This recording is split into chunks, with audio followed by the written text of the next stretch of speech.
ఏలూరు జిల్లా ద్వారకా తిరుమల మండలం ఐఎస్ జగన్నాథపురంలో సుందరగిరి లక్ష్మీనరసింహస్వామి ఆలయాన్ని ఉప ముఖ్యమంత్రి పవన్ కళ్యాణ్ దర్శించారు. స్వామివారికి పట్టు వస్త్రాలు సమర్పించి ప్రత్యేక పూజలు చేశారు. ఆలయ ప్రాంగణంలో ఏర్పాటు చేసిన అభివృద్ధి కార్యక్రమాలకు సంబంధించిన శిలాఫలకాన్ని మంత్రి నాదెళ్ల మనోహర్తో కలిసి ఆవిష్కరించారు. అయితే గత పర్యటనలో ఉప ముఖ్యమంత్రి ఆ గ్రామ ప్రజలకు ఒక మాట ఇచ్చారు.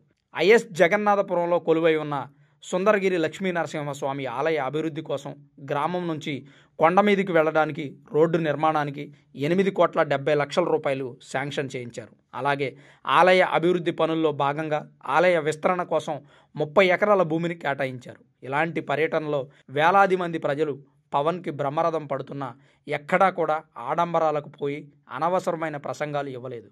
ప్రసంగాలు ఇచ్చి ప్రజలను గంటలు ఎండలో నిలబెట్టలేదు.